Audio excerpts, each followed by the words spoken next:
Amigos, amigas, Jesus, nosso companheiro, incondicional de todas as horas, esteja conosco, não somente neste momento, mas se o fizermos por merecer, que Ele esteja conosco a todos os instantes de nossa existência. Nós vamos traçar algumas palavras em torno de um tema que nos foi proposto e que com certeza nós verificaremos ao final que a reflexão será algo importante que nós realizemos a fim de podermos entender os porquês de muitas situações às quais nós estamos aí vinculados e que, aparentemente, não temos as explicações, não temos as respostas que gostaríamos. Porém, como eu havia dito, é apenas na aparência, porque, em essência, se nós fizermos uma pequena andança pelo Evangelho de nosso Senhor, ali nós encontraremos a resposta ou as respostas para esses inúmeros porquês a que constantemente nós estamos sujeitos. São dúvidas que naturalmente nos assaltam, especificamente em torno da problemática existencial a que atualmente nós nos submetemos. O que hoje em dia está muito em discussão é sobre a problemática da pandemia, que se constitui numa prova de caráter generalizado, isso obviamente é do conhecimento de todos, e entra essa ocorrência, essa situação no cômputo dos denominados conflitos existenciais sob um aspecto macro, sob um aspecto amplo. Mas, além deste acontecimento, sob uma visão macro da questão, também nós sabemos que todos estamos afetados e, em função disso, a humanidade, de uma forma geral, desenvolvendo diversos tipos de conflitos sob o aspecto existencial. E um deles, mais de perto, que nos toca e que talvez deva ser o sinal, o caminho que nós temos que prosseguir para entrarmos nesse processo de compreensão, de reflexão e, obviamente, partirmos para uma mudança de terreno, uma mudança de caminhada. Refiro-me, por exemplo, à questão que ficou muito hoje aí em expressividade, no que diz respeito à finitude da vida. Naturalmente, todos nós temos plena convicção que a vida, sob o aspecto material, físico, ela tem o seu início. Todavia, tem também o seu término. Mas, por conta da situação conflituosa que na atualidade todos nós estamos aí respirando quase que 24 horas do nosso dia, nós estamos lidando muito com o conceito de finitude da vida. Haja vista o grande número de criaturas que, infelizmente, em função dessa pandemia, acabaram tendo as suas vidas confiscadas, de modo também que os órgãos midiáticos, a imprensa, de uma forma geral, acaba por dar uma certa acentuada a este caráter lúgubre, triste, dessa questão conflituosa que a humanidade ainda está a braços. Então, nós ficamos atônitos, ficamos aflitos, angustiados, às vezes até mesmo desesperados. Mas esse nosso desespero, essa nossa aflição, essa nossa angústia trará a solução para esses conflitos que individualmente e coletivamente nós estamos enfrentando? É claro que não. Desespero, angústia, tentativas de sairmos da realidade não solucionará problema algum. Muito pelo contrário, pode até mesmo agravar esses nossos conflitos, esses nossos problemas, esses nossos dramas, essas nossas aflições. Se essa atitude de entrarmos numa espiral de desesperação, de angústia mesmo, não tem solução se nós nos permitirmos entrar nessa onda aflitiva, então o que nos resta fazer? Qual a solução? Qual o instrumental cabível à nossa disposição para podermos confrontar e vencer essas adversidades, essas situações várias da vida, esses conflitos existenciais? A resposta é simples. E a resposta está em Jesus. No seu Evangelho, na sua mensagem de conforto, de consolo, de amparo a todos nós, os que estamos sendo tangenciados por essa enormidade de conflitos mundanos, existenciais, que de certo modo acabam por nos enfraquecer física, psicológica e emocionalmente.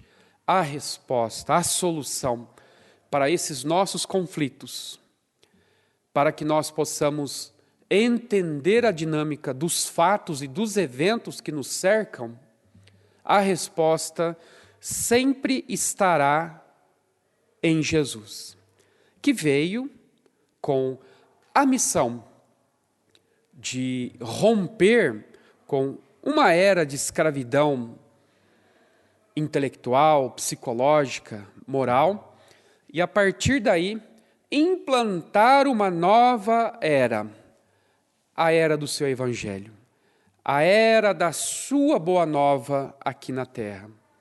Transcorridos mais de 2000 anos após a vinda de nosso Senhor, para nos trazer esse projeto de uma existência mais feliz, obviamente não quer significar que esse projeto vai fazer com que nossas vidas estejam imunes a estas circunstâncias. É claro, isso é um dado relevante para que nós observemos, para que não nos iludamos, porque muitas das vezes as pessoas acabam equivocadamente pensando que todos os problemas acabar-se-ão na medida de nós nos vincularmos a estas verdades celestes. Os problemas aí estarão, inevitavelmente, invariavelmente, principalmente pelo fato de que nós temos aí um passivo reencarnatório difícil, ainda cheio de dívidas para serem saldadas. Isso naturalmente vai ter repercussões no dia a dia de nossas vidas. E aliado a esse passivo espiritual de outras existências, também nós temos os nossos erros, as nossas defecções, que são produzidas na presente existência e as quais respondem também por uma série de conflitos, de dificuldades. Então, o que temos que entender é que a boa nova de nosso Senhor, quando bem entendida, quando bem interiorizada e posta em exercitação, vai nos dar condições de enfrentarmos a rudeza da vida e das dificuldades a ela atrelada com espírito de resignação, paciência, compreensão, tolerância, até mesmo de empatia. E o caminho, o norte, a bússola que temos em mãos é aquela fala de nosso Senhor Jesus, aplicável a todas as situações de nossas vidas. Uma fala que nos dá consolo, uma fala que nos dá conforto ao coração, uma fala sempre muito atual, especialmente nos tempos de turbulência existencial que nós estamos experienciando. Que fala seria essa? Essa fala de nosso Senhor, ela está situada ali no Evangelho de Mateus, capítulo 11, do versículo 28, que eu faço questão de ler para que possamos vagarosamente beber nesta fala de Jesus este néctar que suavize as nossas angústias, as nossas aflições, as nossas ansiedades, produzidas pelas dificuldades, pelos conflitos, pelas adversidades que a existência quase que diariamente nos impõe. Então, essa máxima, essa fala de Jesus, assim é registrada no Evangelho de Mateus. Vinde a mim. Observem, é Jesus se colocando na condição de um porto seguro, em que nós, viajores da estrada da vida, navegantes neste oceano de águas revoltas, aflitos em função das sacudidas que o barco de nossas existências sofrem quase que diariamente, e ficamos atônitos se conseguiremos chegar a um porto seguro, atingirmos o estado de paz, de alívio. E Jesus aqui se coloca na condição de um porto seguro quando ele diz: vinde a mim. Vinde a mim quem?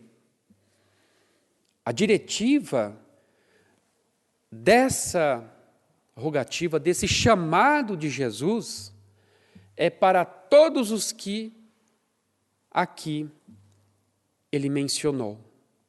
Então ele diz: vinde a mim. Aí vem: todos os que estáis cansados e sobrecarregados. Vinde a mim. Quem? Todos nós, os que estamos aflitos, angustiados, os que choramos, as dificuldades que geram em nós desconfortos emocionais terríveis, os que estamos aí numa situação de desemprego e estamos numa situação, em função desse desemprego, de desespero, por conta dos compromissos financeiros que vencem mês a mês. Os que estamos atordoados diante da partida de um ente amado ou de um amigo. Os que estamos aí entristecidos, magoados, até mesmo deprimidos, em razão de um término de um relacionamento.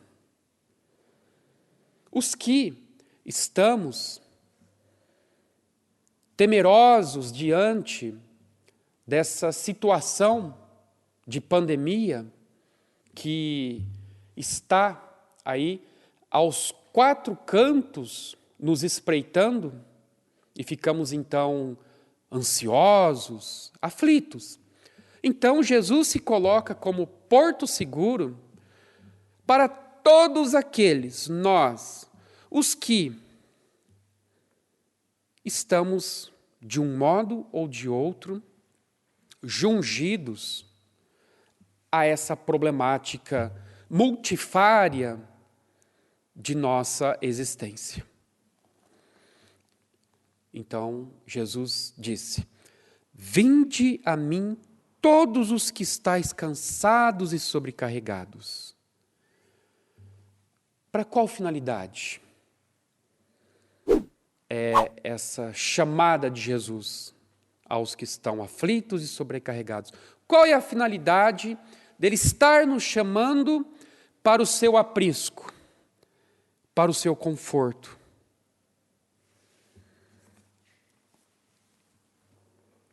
E eu vos aliviarei. Essa, meus irmãos, minhas irmãs, é a proposta de Jesus, que chama a todos indistintamente ao seu aprisco, à sua companhia, à sua presença, para nos aliviar. Frisemos bem, porque isso é muito importante que fique muito bem compreendido. Por quê? A proposta de nosso Senhor, evidentemente, deixa muito bem claro que nenhum de nós estaremos abandonados, como às vezes equivocadamente pensamos. Ele está nos chamando. Textualmente ele nos disse: vinde a mim todos vós, os que estáis aflitos e sobrecarregados, que eu vos aliviarei. Observaram que ele disse: eu não vos curarei? Olhem só, eu não vos curarei. Quer dizer, por mais que vocês me procurem, e aqui eu estou, aqui eu estarei sempre, a todo instante, para acolhê-los, a minha companhia, e dar-lhes o alívio das suas dores e aflições, todavia é preciso que se compreenda que eu não irei curar as suas enfermidades, que eu não irei livrá-los das provas e das expiações. Por quê? Isso nos desanima? É claro que não, especialmente lembrando que a nossa doutrina é uma filosofia embasada numa ciência com consequências morais. Por que falo isso? Porque nós temos que raciocinar que nós somos seres que aqui estamos à presente etapa existencial com vistas à nossa melhoria, ao nosso crescimento, e as provas ser-nos-ão uma companhia indissociável por conta daquilo que eu falei no início, do passivo espiritual, das dívidas às quais ainda nós estamos atreladas e que foram contraídas em existências passadas, e estamos nesta presente etapa existencial visando reparar o mal que outrora nós havíamos perpetrado. Então não há como nós escaparmos da lei de causa e efeito. Vocês estão entendendo por que Jesus deixou muito bem claro no seu evangelho que eu vos aliviarei? É claro que nós, mas aí entraremos na situação do mérito, do merecimento, que quando amealharmos essa situação de merecimento, sim, haveremos de, se for da mercê da vontade divina, recebermos a graça, não somente de um alívio de nossas aflições, mas também e principalmente a cura, a solução, a eliminação dos nossos problemas, dos nossos conflitos existenciais. Mas eu estou falando da exceção, porque a regra é que nós enfrentemos essas adversidades da vida. Um exemplo do que eu estou falando, quanto à questão de termos que encarar esses reveses que se constituem em reflexos de vidas passadas, vocês já devem ter ouvido falar do nosso saudoso e querido amigo Jerônimo de Mendonça, que tem uma obra fabulosa, biográfica, que fala a respeito desse homem, desse espírito, cujo título é O Gigante Deitado. E nessa obra tem um relato muito curioso de quando Jerônimo começou a adoecer em função de uma artrite reumatoide terrível, incurável, que em pouco tempo fez com que ele perdesse toda a mobilidade física e também perdesse a visão. Ele chegou a um ponto que a única coisa que ele conseguia fazer era, ao menos, movimentar a cabeça, porque daqui para baixo tudo ficou atravancado. Ficou cego, inclusive. E, naturalmente, quando nós adoecemos, nós temos desejo, e assim deve ser, de obter a solução para aquele problema, para aquela doença. E nós temos que partir, sim, para a busca da solução e até mesmo daquela cura tão desejada. E foi o que fez Jerônimo Mendonça quando a medicina já não lhe dava mais qualquer perspectiva de cura. Para a medicina da terra, não tinha mais o que fazer. E ele teve a ideia, haja vista que na época, lá na década de 60, estava muito em evidência, em projeção, a figura do João de Freitas, o Arigó, que residia, à época, lá em Congonhas do Campo, na cidade de Congonhas do Campo, no estado de Minas Gerais, que incorporava a entidade Dr. Fritz, que realizava e realizou, à época, proezas que até hoje deixam muitos perplexos, de queixo caído. Então, Jerônimo foi até o Dr. Fritz, visando obter uma consulta e, quem sabe mesmo, ter a sua patologia eliminada de vez. Quando ele lá esteve, e no momento em que consultou-se com o Dr. Fritz, através do médium o Arigó, o Dr. Fritz, depois de avaliar a situação dele, veio com essa: meu irmão, eu tenho que lhe dizer que você tem a doença dos 3 Cs. Jerônimo não entendeu essa colocação da entidade, do espírito do Dr. Fritz, e pediu que o espírito, Dr. Fritz, explicasse.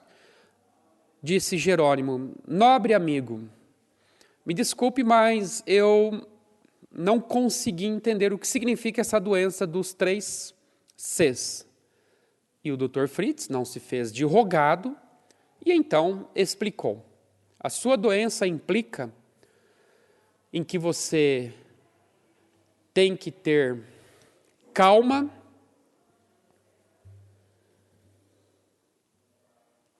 porque você vai ficar na cama, porque isso é fruto de um karma.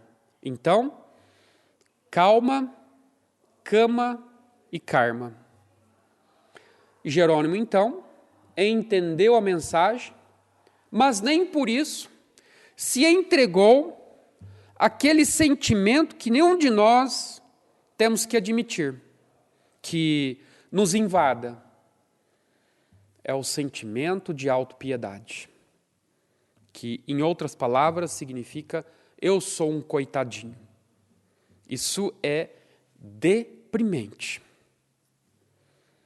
Para não cair, não deixar que esse sentimento invadisse a sua alma, o que Jerônimo fez? Eu não sou nenhum coitadinho.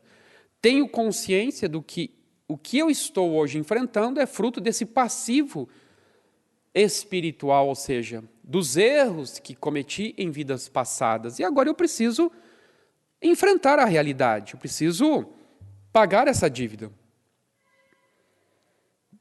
E diante disso, ele muniu-se, revestiu-se de uma energia, de uma força de vontade de viver, mesmo atrelado a uma cama, em que ele não podia sequer movimentar-se. Ficou mais de 30 anos numa única posição.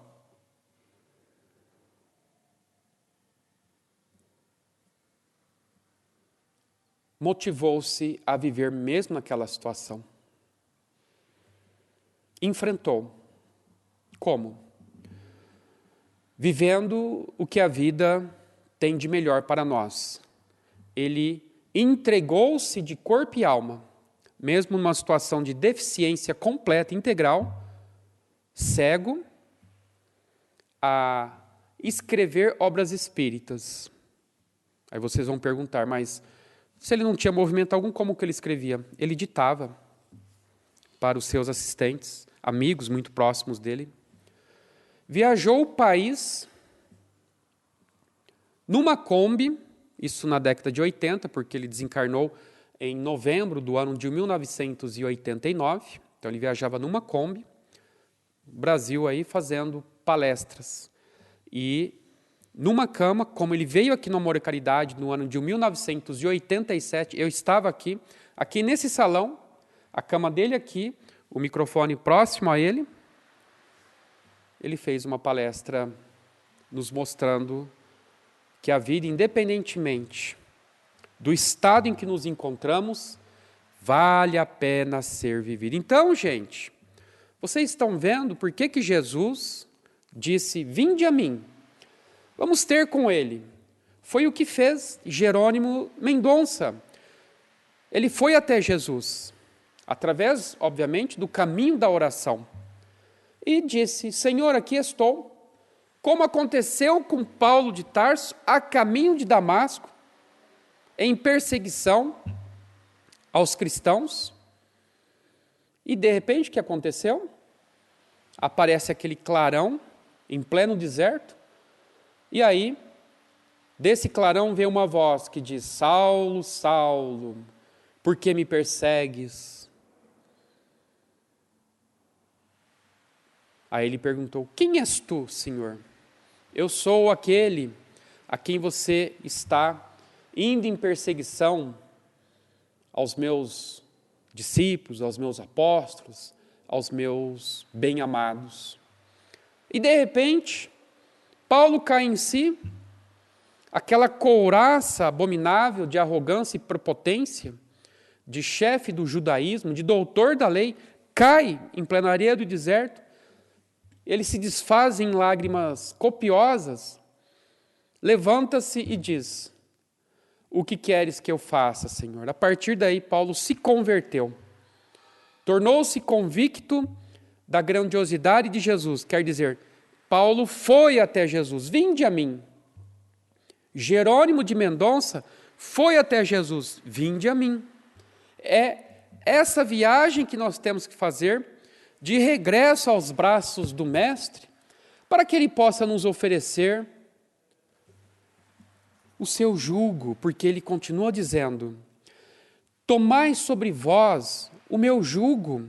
O que é o jugo de Jesus, senão o seu evangelho, os seus exemplos? O que é o jugo, senão essa doutrina maravilhosa?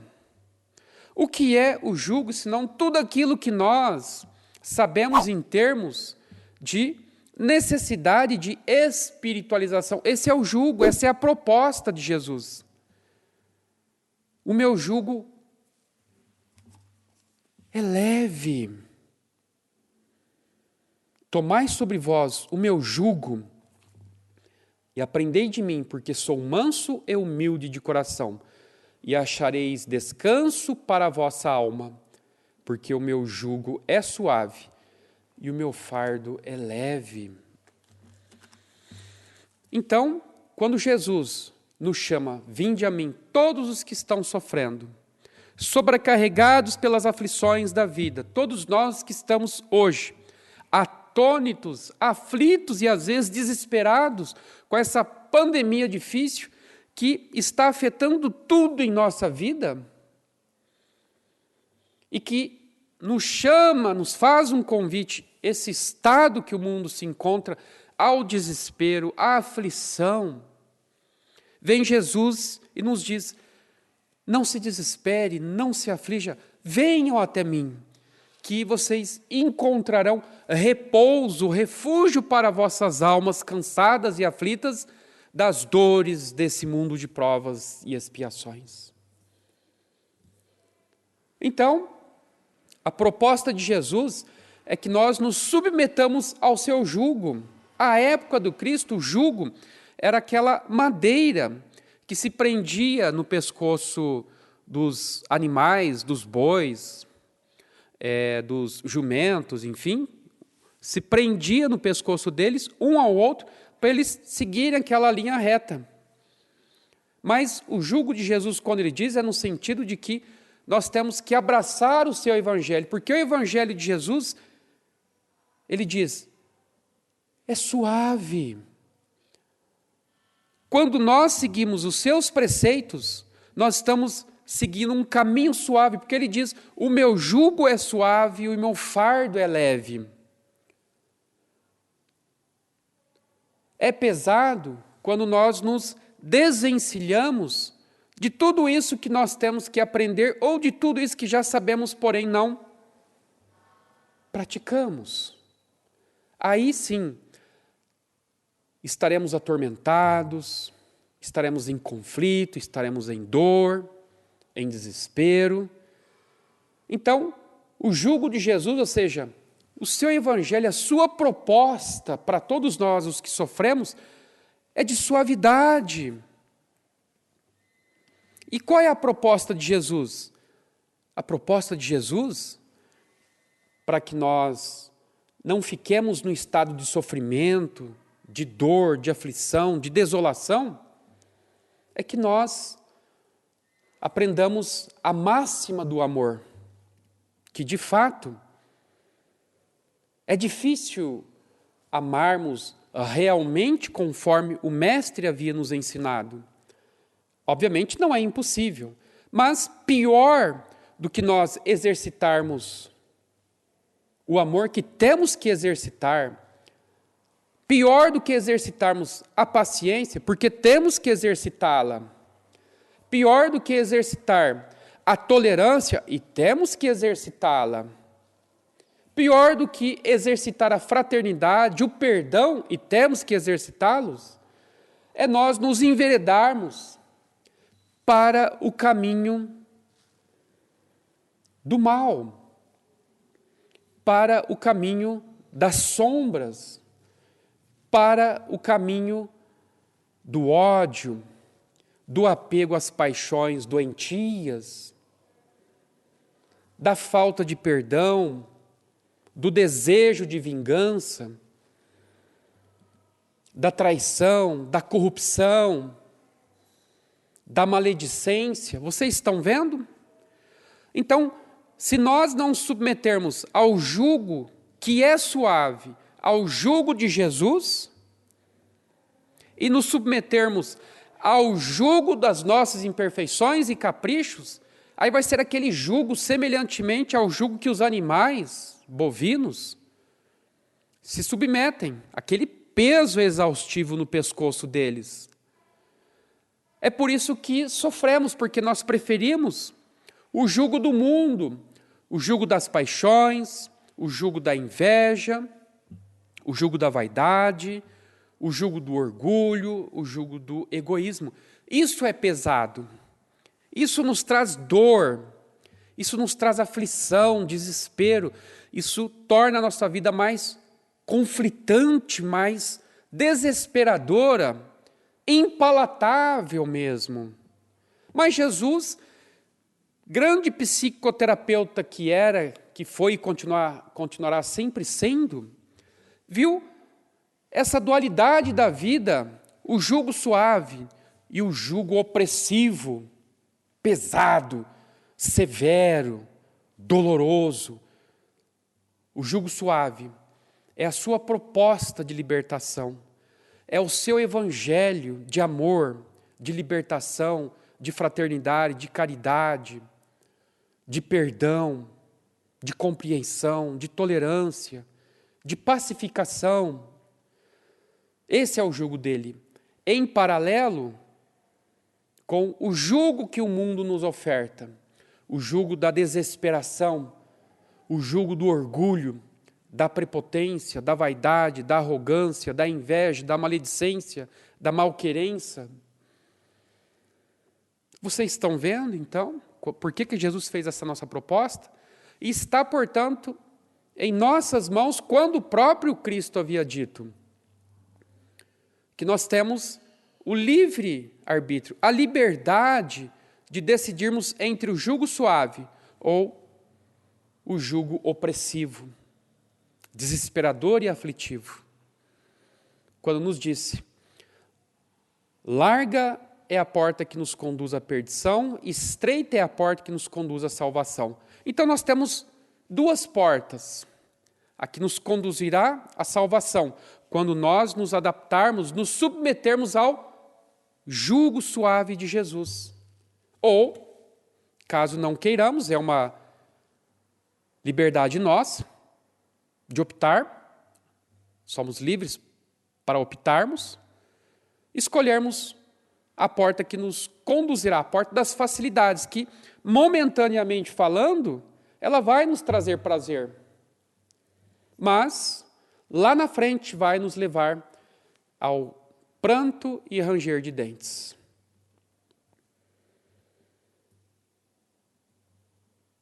Então, não nos esqueçamos que os conflitos existenciais têm solução. Não é uma solução fácil, não vamos partir de uma premissa falsa de que basta um estalar de dedos que as coisas vão ser resolvidas de uma hora para outra. Isso é utopia. Mas a proposta de Jesus, fiquemos bem entendidos, é que ele vai aliviar as nossas aflições, as nossas dores, porque o seu evangelho de amor, de bondade e misericórdia tem muita coisa que vai aliviar essa opressão provocada pelo jugo do mundo, pelo jugo das nossas imperfeições. Mas ele deixou muito bem claro para que as pessoas não caíssem naquela bobagem de pensar que bastasse irmos até Jesus que ele iria curar todas as nossas chagas e feridas, queria solucionar todos os nossos problemas e conflitos. Não. Ele vai nos aliviar com a proposta do seu evangelho, nos ensinando como que nós temos que lidar diante das diversas situações e eventos da vida, com paciência, com humildade, com resignação, com tolerância. Porque a vida efetivamente é nossa. Ele não vai, obviamente, alterar a dinâmica da lei de causa e efeito que já estabeleceu para cada um, segundo a qual cada qual se encontra no local ou no lugar, na situação onde está, por obra própria, não de terceiros. Mas cada um de nós somos responsáveis pelo aquilo que cativamos, como tem a mensagem linda do livro Pequeno Príncipe, de Saint-Exupéry, que diz: tu te tornas responsável por aquilo que cativas. Então nós somos responsáveis por aquilo que nós estamos hoje vivenciando, experienciando aqui na Terra, em nossa vida material. Isso tem que ficar muito bem claro, porque certa feita, Chico estava sofrendo dores atrozes com a angina pectoris. É uma dor cardíaca terrível. Aquilo estava deixando ele quase que impossibilitado de realizar as suas tarefas. E aí veio Emmanuel, viu a situação em que ele se encontrava, ele pediu socorro a Emmanuel, e Emmanuel, curiosamente, disse para o Chico: Chico, abra a Bíblia no livro de São Mateus, capítulo 11, do versículo 28. E o Chico, então, cumpriu aquela sugestão de Emmanuel, pegou a Bíblia e começou a ler. E Emmanuel disse: leia. E Chico leu: vinde a mim, todos os que estáis cansados e sobrecarregados, e eu vos aliviarei. Aí Emmanuel disse: pare aí. Observou? Vos aliviarei? Jesus não disse que eu vos curarei. Significando, Emmanuel lá compareceu, transmitiu a energia fluídica através de um passe espiritual ao Chico. Ele teve um alívio, mas não quer dizer que ele seria curado daquela sua angina, porque aquilo era fruto, conforme o próprio Cristo disse textualmente naquela obra de Elias Barbosa, No Mundo de Chico Xavier, que essas provas do problema que ele tinha na visão, do problema cardíaco e outras coisas que ele tinha, era fruto, decorrência de vidas às quais ele não soube se portar como se deveria, isso aí há muito tempo atrás, e aquilo era um reflexo do seu passado, era ainda fruto de imperfeições que ainda existia ali no seu perispírito. Então vocês observaram? Então não adianta nós cairmos na utopia e imaginarmos que Jesus está nos propondo a cura e a solução milagrosa dos nossos conflitos. Muito pelo contrário. Ele nos propõe sim, nos chama ao seu aprisco, ao seu abraço, à sua presença, à sua companhia, para todos os que estão aflitos e sobrecarregados, mas para nos aliviar. E que, se nós nos submetermos ao seu jugo, ao império da sua verdade, ao império do seu evangelho, sem dúvida alguma, nós veremos que esse jugo será suave, porque nós aprenderemos a lidar com diversas situações de nossas vidas que outrora nós não sabíamos ou que talvez agora ainda não saibamos, e isso tem motivado, tem gerado os conflitos existenciais, os conflitos, o autoconflito, ou seja, conosco mesmo, os conflitos interpessoais, ou seja, entre indivíduos entre si, porque não estamos aderindo à proposta de Jesus de nos submetermos ao seu jugo, ou seja, ao seu evangelho, a toda essa principiologia que norteia ou norteará os nossos passos para que possamos entendermos melhor e sermos criaturas mais compreensivas, mais dóceis, amorosas, tolerantes, pacientes e por aí vai. Que Jesus, nosso mestre e amigo, nos ampare, abençoe e fortaleça. E que o mestre possa visitar cada um de vocês em seus lares. Se cuidem. E no fim, tudo ficará bem. Muita paz a todos.